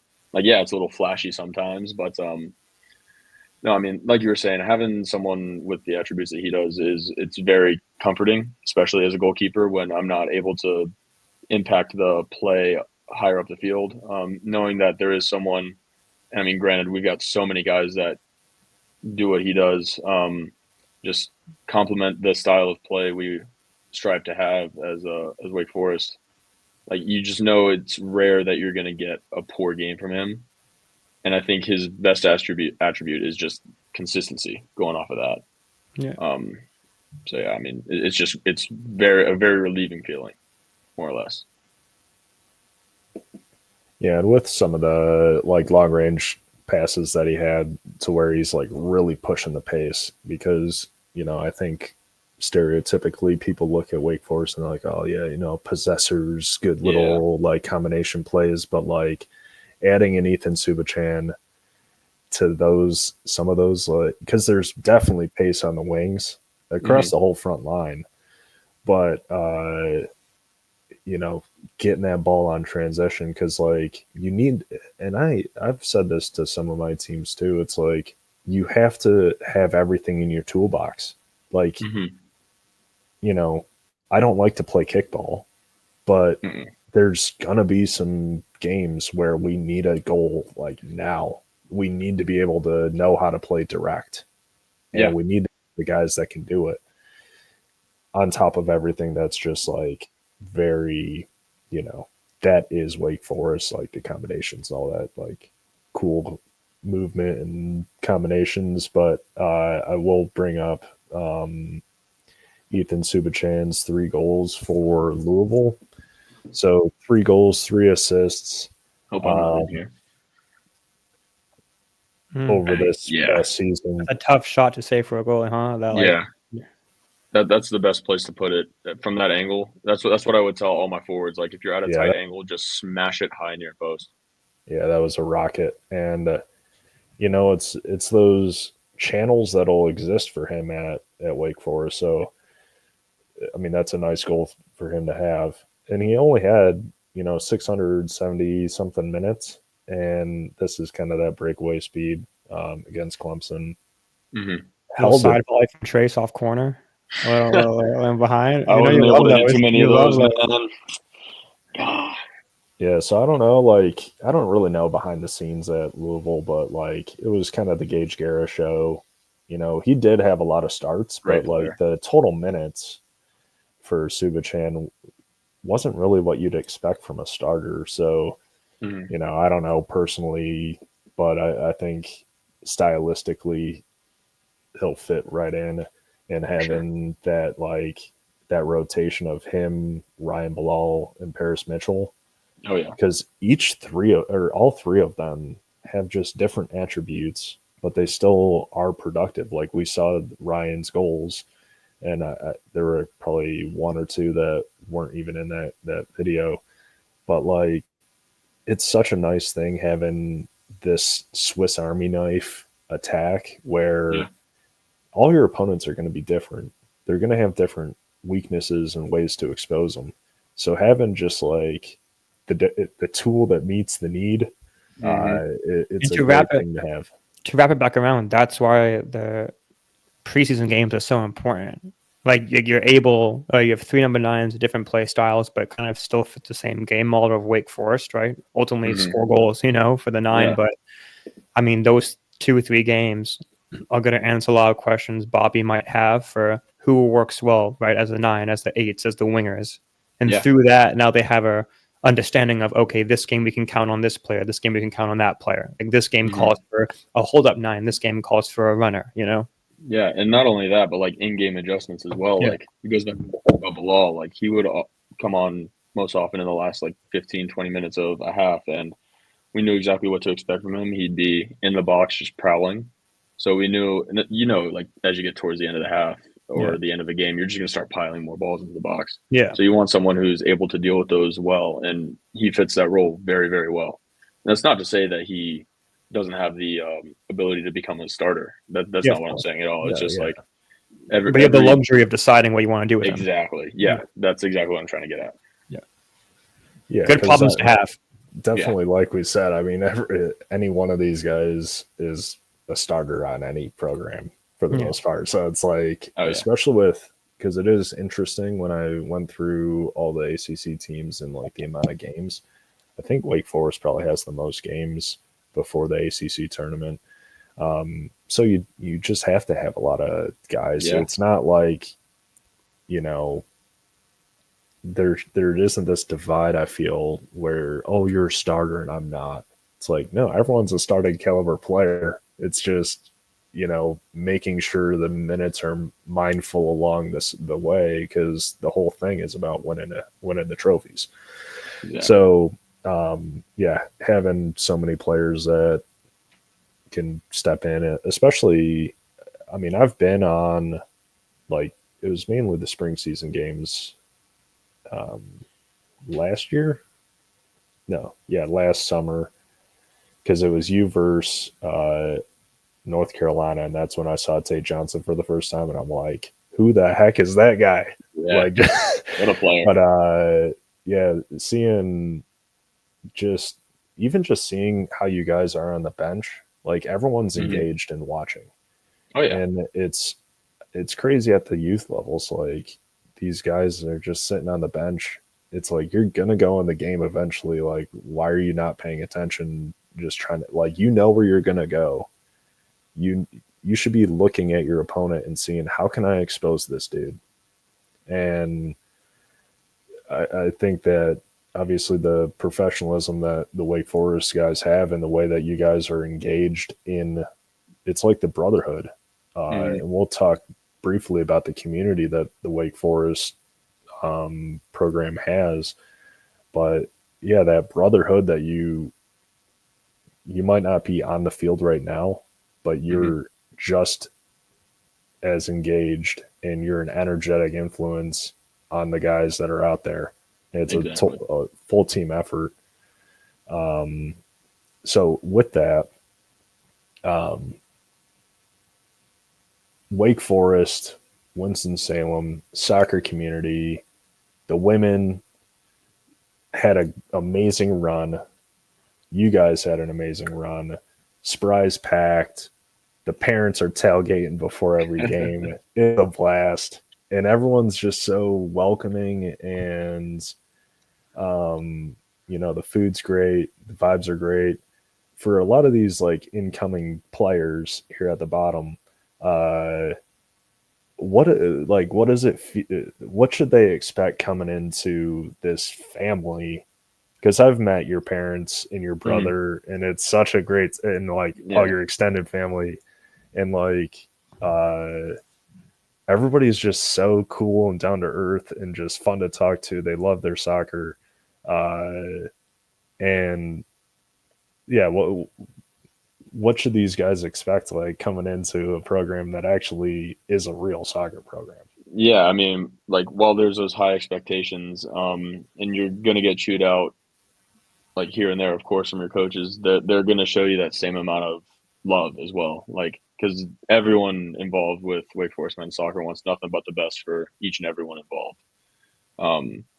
I think little things like having those tailgates, and when we walk up from our locker room to Spry, having the little kids and family, friends, whoever it is that wants to come watch, like, just engaging with them, whether it's just a brief high five, or going out into the community and doing work. Like, our team, we work a lot with, I forget the name of the club now, but formerly NC Fusion, or no, sorry, not formerly, but out in Greensboro, we work with a lot of local youth clubs, like youth clinics, and obviously the Wake Forest camps always have a huge turnout.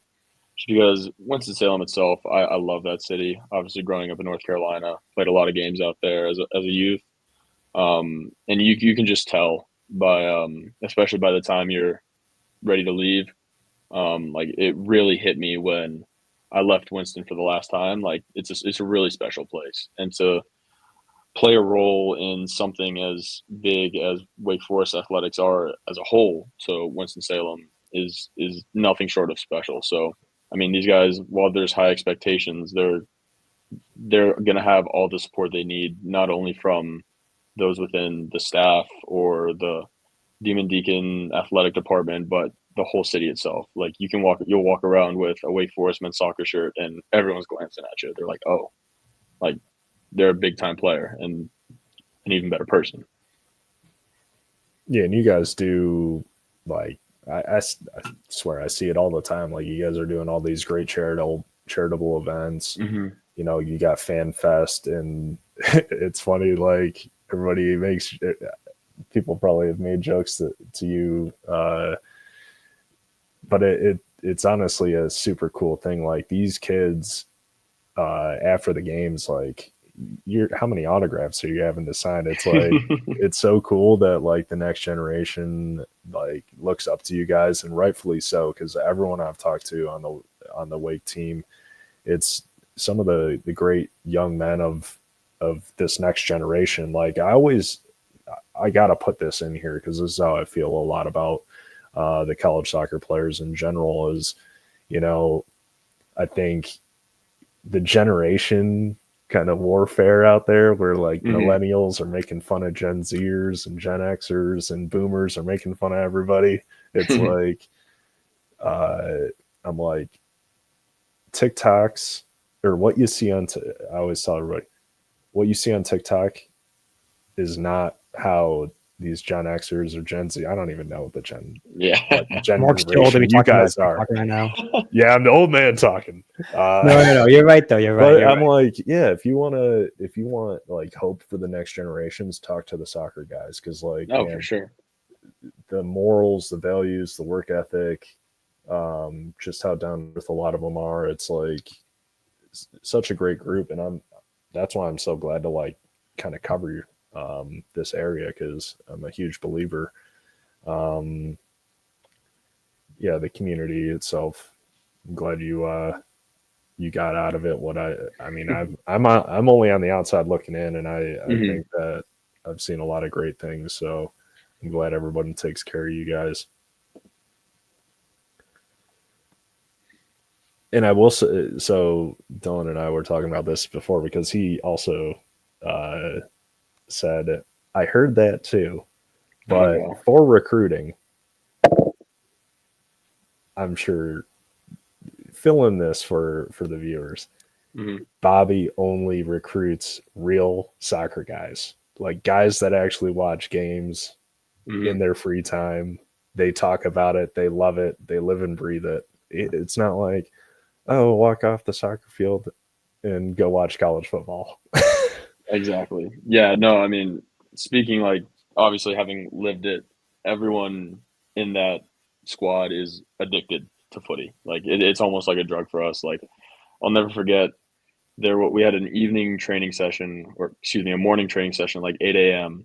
I get a Snapchat in our team group chat at like 11:30, almost lunchtime. Sydney Paris is still sitting on the couch playing against Baba in FIFA with his catapult vest still on, not having showered, not having turned in his gear. I'm like, guys, they weren't skipping class, don't worry. But no, I mean, like I said, you have to have a special love of the game to play at any big school. Like you can't just clock in, clock out. It's got to be it's a full-time job, as is being a student athlete for any sport. But for Wake footy, it's just feels different, you know. He won the probably FIFA makes game. it probably makes it easier to coach you guys too, because like the concepts aren't foreign, like because you see it all the time, like different aspects and different styles of play. Like it's just so much. If you want to be a better player without actually having to be out on the field, like just watch and study the game. Yeah, like Jose Kojima, it's obviously a great player, but like the dude is an absolute dictionary of soccer like nerd. encyclopedia. Yeah, he did an analysis on De Zerbi for like his futsal team. Like I think that's it's an underrated trait for players, because Wake Forest is a professional run, basically like community and culture and team. So if you're watching the Premier League, if you're watching La Liga, if you're watching the Champions League, and you see movements on the field, and then Bobby wants to emulate those in a training session, it's not second nature, but you've seen it before, right? It's not going to be like a new language. So I think that goes a long way. And on top of that, I mean, like you hang around, so if everyone's watching footy and Bobby's talking about footy, and like it's going to be contagious. And then sooner or later, everything's going to start to click. Yeah, and I've got so many core memories of like whether it's a Tuesday game or Friday, Saturday, whatever it is, like immediately post game, like the guys, of course, were hanging out. Like we'll throw on our own highlights from the game. We'll watch the full game through, like pause and be like, "Oh, you played this pass, but I think that one was on." And of course, we're taking the piss a little bit, like, "Oh, that's like, of course you see that." But no, I mean, even in environments like that where it's a little more lighthearted, like looking back on it now, like I remember Prince was always there. Me, Julian Prince, like a lot of the older guys. We would sit down and watch our games back almost immediately after getting back from the locker room, and it was just such a great time. But we would get so in depth with it at the same time, and really, I feel like paid off well in the end. Yeah, you can always learn something from watching footy, even if it's Manchester United. Come on, man. Too soon? Like Dylan, who's your team? You should know that now. Come on. I know I should. We've been friends for 2 years. I'm an Arsenal fan, so better Man United, but still tough. Yeah. We can't laugh at that. Come on now. He's only mad about Victor. Yeah, I mean that's fair. I didn't want him anyway. Give me Sesko. I mean, it's a great deal making Rashford leave on a free. That's great business from you guys. It's a loan made. Barca's covering his wages. True. So. Anyways, moving don't on. let us bring up Pogba, letting him go for free and then buying him back for $1 million or $100 million. That was bad. All right, so bringing back up the full roster, couple we'll kind of like speed round it. We'll probably only have like this 12 minutes to go. Mm-hmm. I've seen a couple of these on like social media. Like we all are. I always remember who has like the cleanest first touch, and then I was like, Jake Swallen. Duh. So fast forward to 2025. Your class is left. Obviously, the 2023 group is left, and I know you haven't seen some of the newcomers, but so cleanest first touch. Who do you think you got? I mean, if I'm not allowed to say Jake Swallen, man, I don't know. We've talked about to be on this roster. Much. Yeah, it has to be on this roster. I mean, honestly, I think as much as I want to say Cooper, I can't because we've talked about him too much. That's fair. He's joint number one. I'm gonna catch so much flack for no matter who I say, but I mean, I honestly think Jose's up there. Perez, he's really knows how to keep that ball on a string. Yeah, actually, we haven't really talked about Jose Perez that much, but obviously the free kicks were dynamite. But I also want to commend like throughout the season, I think the amount of growth that he had stepping in, where Liam was so good at being a deep lying playmaker that like. I mean, I've wrote about it a lot. Like, he was such a big miss with that injury, and Jose coming in and just kind of like owning the role. And him at the start of the season, like he was always like a pretty strong player, like from start to finish. But like you could just see the consistency rise throughout the season, and I think even like to the point where like Clemson was like trying to figure out how to man mark him in the ACC Championship or something like that. It's like, okay, you started getting a lot of respect out there. So, I'm happy for him. And I think this midfield group right here, it's like obviously what we saw a lot of last year, but like, we've also touched on the rotation, like, Joel going in there. Yep. Deba will be one of those guys, I'm sure. Even if like Harvey was to drop in, because it's obvious that like he can play a 10. If depending on the opponents, it's like the options are endless. But anyway, hardest shot, like absolute cannon. Rabiot, like no doubt about it, Nico Rabiot. All right. And then most fit in terms of, we'll just say a beep test. Like who's just Scribano. All right. For sure. Yeah. Wow. Yeah. I mean, as soon as I saw his name, I mean, Yeah, he and Cooper for sure. If he were still at Wake, it would be Jose Kojima. I mean, I remember we shut off the beep test and he walked off. Like he was the last one done, and like they shut it down early because he was just going to keep going. Yeah, I think either Garrison or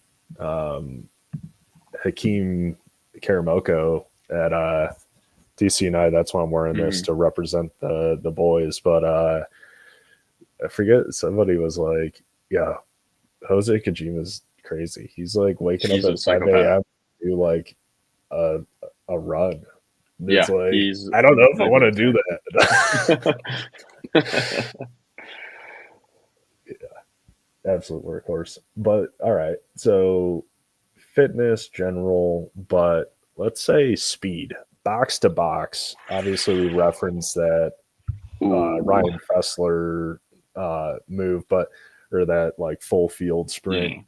But no one's gonna probably, even he, if we brought him on, wouldn't say he's the fastest guy. But if you were to, if everyone was to line up on the 18-yard box, who's making it to the opposite one? Bo Cummins. I know he's not on the team here, but that kid had unreal pace. I remember clear as day. I forget which game it was, but I had come off the field. We were up by a good amount, and we were getting caught on the counter. This kid starts on the 18 in our attacking half, and he wins the ball in our own 6 in a matter of seconds. I like blinked and he was back there. It was unreal to see. Yeah, that Virginia Tech game, that was like, if you want a one game slice of what someone's capable of, that was like perfect, crazy good. And I haven't like caught up with him lately, but if he is still in fact a free agent, teams watching, bring that in for a trial. Such an upside too. Unbelievable, right? Like you add the speed, like with the ball too. His combination play works, like because the Wake system, like the right back and right wing, left back, left wing, like they combine so well together. And he's an endless runner, overlapping, but like he has composure too to like stand up the defender and combine around them. You know? Yeah. Elite pro level speed, and obviously a great foundation with New York Red Bulls. Yeah, sometimes I get surprised with like who is just kind of like in no man's land, because it's like, it's crazy. I don't know. It's a weird world, but I'm surprised you didn't say Amani Thomas. Everybody have Vermont Green. I was thinking about it. I'm thinking Vermont Green games, and he's rapid. Yeah, he's unbelievably quick too. I just think more straight line speed. It's got to be Bo. Yeah, fair. And I'd be remiss if I didn't shout out my boy Julian Kennedy. I think he clocked one of the fastest times in training based on the GPS. When he gets his head down and gets going, you're not catching him. Yeah, motor. We've spent the whole episode not even talking really much about Amani Thomas, but like, I mean, the consensus is, he is, anyone you see that has watched a game of his, it's like, he flies up and down the pitch. The attacking dynamics that he can provide, whether it's overlapping, cutting in and inverting, and obviously playing that ball to Cooper. He could play on both sides of the field. Even some of my buddies in the MLS side, they're like, yeah, he's a future pro. And I think the biggest thing for him in year 2 will just be the consistency of the decision making. Not to say that he's like done, poorly, but he was so young. He was probably the youngest dude on the team last year. He's an 06, which is crazy to think about. Yeah, like he's so young, and like you were saying, Mark, like the impact that he had as a freshman speaks for itself. But like you said, like, all these Wake players have gone to the next level. They go through the freshman year, like making a big impact, but also like having stuff they can work on. And the next year they get better. Then the year after that, they get better. So each year they improve through just training and the coaching staff. So like I said, his upside, he's obviously like going to be a pro, but his upside is just tremendous. And like the more games he plays and the more comfortable he'll be, like you'll see those, he'll fine tune everything that he has to fine tune, Yeah. obviously we kind of prefaced the whole show sneaking in a little bit of a USL League 2 championship final, preview, but obviously he's back with Wake right now, but I'm sure him, just as Tyler Trimnell, are both going to be watching on Saturday. Both players of the summer, the team of the North. Yeah. I think I got one more for you. Let's hear Okay, it. two more. One's more complex. First one, schedule on the side here. You don't necessarily need to pick any of these teams, because for viewers who don't know, the ACC teams, it's like 15 teams. So you're not playing all 15 opponents 1 year to the next. It changes. So like every other year, you kind of like flip flop. Your favorite away fixture, and I'm not just saying the type of team you play against, but like, Winston-Salem's a nice place, but what other like campus, stadium, environment, vibe that you get, like a cool place on the road that you go to and you're like, man, this place is actually really nice. Yeah, I mean, there's so many. I mean, the ACC is so lucky to have so many schools. I mean, you look at a place like UNC Chapel Hill, that facility there it's world class. But I mean, me personally, it's got to be Clemson again, just because that game always has more meaning, but they always get such a crazy crowd. And I'll never forget my first time playing down at Riggs. I think Wake had played Clemson in football earlier that day, and I had a bunch of guys behind me trying to talk about that game and just trying to get in my head. And oh God. Yeah, get out of here. A wild reaction. No, but in all seriousness, though, Clemson is a really, really sick place to play. I mean, great field, great facilities. There we go. I can represent everybody. Of course. I love it. No, that's a good shout, because, like, I mean, you guys don't. Well, maybe Dylan, now that you're in the coaching and you can actually come hang out. Clemson is a very cool place as a fan. So I would say if you're a fan of college soccer, getting down there like is a cool spot, because on that main street you can get some beers and just walk right down to the stadium right after, and it's a cool spot. And obviously the matchup is between Wake Forest and Clemson. Like, that's like almost iconic at this point. Yeah. Dylan, I got to give you a chance. Your favorite away trip? Oh, well, I got to say, I'm not just saying this because Trace is on, but it has to be Wake. I mean, because I grew up watching Wake with, like, Bruno Lappa. Yeah. Like Troll, like all those guys, and like Boquero, and to end up playing there was kind of like a full circle experience, but also like it was like a weekday game and the fans were loud, and it was just a cool experience, and the pitch is amazing. Like, you can't warm up on the pitch, you warm up on the practice field, which just shows how high quality it is. But of course, Clemson's up there, even though the band, of course, when you're playing is super annoying. God. And then I was able to coach there with Warford, and I guess they thought I was a player still because I looked young, but they were just talking all game to me. But definitely, like, I would say, I like Duke, but I think the environment of Duke is a little bit more tamed because of the stands out so far back. But, Wake and Clemson, like, the fans are just on top of you, and it's like the pitch is perfect. It's professional. The locker room is right there. And I would say UNCG too, just because like the stadium's on top of you, and that's just a tough place to play. That's a good one. Probably those three spots, but it would have to be Wake. Yeah, I mean, Sam Alphin, he's a professional heckler at Wake Forest. I thought I heard him a couple times. I have a great, you definitely did. With him and his buddy. Oh, God. Like, the stuff he was saying throughout the game, I'm like, yeah, dude, like he gets it from my dad. Yeah. All right, last one, since TST was this summer, and it's based where you guys are from. Only guys that you've played with. You hear that, Trace? If you play with them. So I'm just saying, I still got it. If you need it, I still got it. Dylan's good in that format. Oh, I know. I had some offers. I'm not gonna lie. I had some offers. Yeah. Whoa. No. Breaking news. Next episode. Anyways. Yeah. So Man. pick like your starting 7. You can even be your own goalkeeper for your Team Alphin TST 7-a-side. And I won't be offended, okay? Because it's all love. It's all love, Trace. You know that. Dylan, head coach for sure. That's smart. I see what you did there. Yeah. Nah, he'll be the gaff.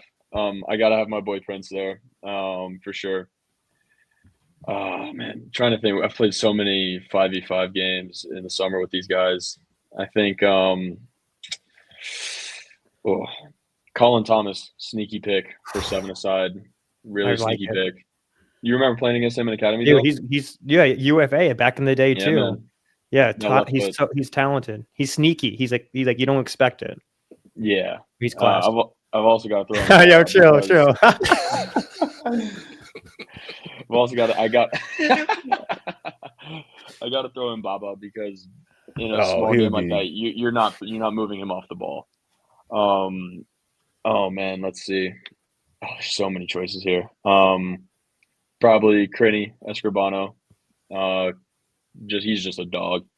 Knows how to do the dirty work as well. He just seems like a very smart player. Yeah, very composed, very mature. You need a midfielder now, a little box to box. Yeah. I know you don't want to say it. You have to say it. You can say his name. Say his name. Yeah.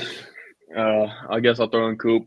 You didn't look at the camera. You didn't want to. All right, how many am I at now? Dang. All right, no, I'll give you 2.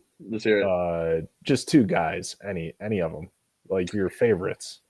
Dream call. You pick it up, they'll answer. They're coming. Dream call. Oh man, maybe 3. I don't know. So we hear some of your favorite players. There's so many, man. If I need a 9, I'm probably going with Jules. We just have so much chem. Julian Kennedy, my guy. Let's see. I probably need another defender, don't I? I've got 2, probably one more. And man, this is tough. You could choose NCFC if needed. That's what I'm thinking. Thinking. Dude, Owen O'Malley would be. Owen O'Malley superstar. What he's been doing is crazy. He'll take off his shirt, but it'll be worth it. I'm telling you. Yeah, if the ball goes in, the shirt comes off. That's his motto. Baller. Let's see. Got to have Liam in there as well, and then as another defender, probably my boy Ruben from out here. I mean, we've developed such a great relationship off the field, and it's translated on the field as well. He just works. So good. He's versatile too. Wicked left foot. That's probably it. I'm sure there's some guys. That's a solid team. There's gonna be some guys that are gonna win. Line. Are you guys beating Drip FC though, or what? Of course. Sorry, Isaiah. No diss intended. No, that team was class. That team was made up with like college ballers too. Oh yeah. No, they were a blast to watch because obviously, like, we know all those guys. Jake Shannon. Yeah. And I've heard something about Jake Shannon that he's a baller. Yeah, he's class. Oh yeah. Every time I text like anybody from like who's ever played with Jake Shannon, I'm like, I don't even know how we started talking about it. I was like, Jake Shannon's a pretty good player, and you guys, oh dude, he's a baller. He's like, so everybody. It's like on cue is just. He's one of the silkiest center backs I've seen play. And he started playing soccer so late, but for him to be like he used to play lacrosse growing up, but then he picked up soccer like around like teenage years, and it's like to see how good he is. Like he has so much potential. He'll be at the next level for sure. Yeah, 100%. That Wilmington team is pretty interesting. I mean, it's such a nice place. But with William Ampofo going down there, obviously Jake Shannon there's some like real deal players down there. Yeah. So it'll be interesting to see what they put together this year. You got to keep an eye on my boy Alexander Hornaday as well. Who's number 8 for them. Good player. Underrated baller. Okay. Good scout out for everybody watching. God, there's predictions. Last question of the podcast. I will throw this out there. You guys won the Spring Soccer Cup into that 2024 season. Duke has now holds that title.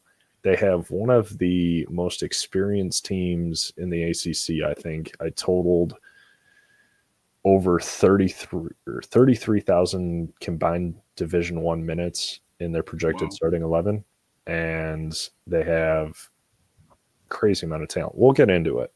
Yeah. But I'm not saying that they'll win it. It's really any – you could take a dartboard in the ACC, but I just wanted to kind of lead in with, like, you know, just thinking about who will be, in your minds, going into 2025, be the toughest tests for Wake Forest in terms of, like, how to defend the title. I mean, you both of you saw it last year. I mean, I think NC State is going to be really, really good again. I also agree. I mean, you saw the impact that their new coach had after 1 year. Now imagine that you've got returning guys who know the system even better. You've gotten a chance to get more guys that fit their game model as well. I think they're going to be a really, really good team. I mean, you obviously can't forget the additions of Cal, Stanford, and SMU. I think SMU is going to be another really, really strong team. And mind you, like, although it's the ACC, like, those are pretty far away games, and that's just another thing you have to add on. And, like, they can probably use to their advantage, being so far away from like the core ACC teams. But I mean, I think NC State's definitely going to be up there, like you said, Duke. But at the end of the day, it's really hard to pinpoint just one because of how loaded that conference is. You know what I mean? Yeah. And I mean, again, Dylan, we have to schedule and figure out when we're going to do the full ACC. That'll be a big one. That'll be a long one. But man, we have so much to talk about. It's because, like you said, SMU, the guys they brought in, like, you thought it was tough last year. Like, they reloaded and then some. Even BC is sneaky. Oh yeah. I mean, they're returning a lot of guys. You know, UNC restocked their defense after losing all of them to the pros pretty much for the most part, besides, like, I think Parker O'Farrell's sticking around, but yeah, it's like, yeah, we talked about it very early on, but, like, you just can't be complacent in the ACC or else you're going to be dropping games. Exactly. Yeah. And you got to be able to hold on to games because, like,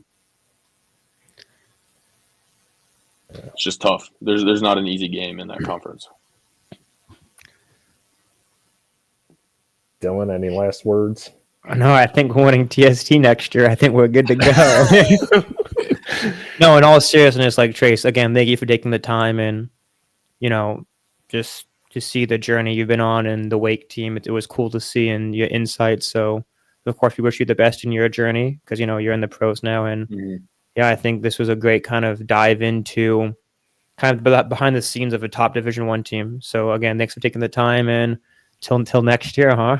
Yeah, man. No, I mean, thank both of you. I mean, I've got a lot of love for both you guys, and this is a great opportunity. And if I get to spend my evening talking about footy for a couple hours, I think that's a pretty good way to end the day. So, I mean, anytime you guys want, I'll gladly hop back on. I think this is great. I'm really excited to see where it goes. Yeah, because I was about to say, Dylan, hold the phone, man.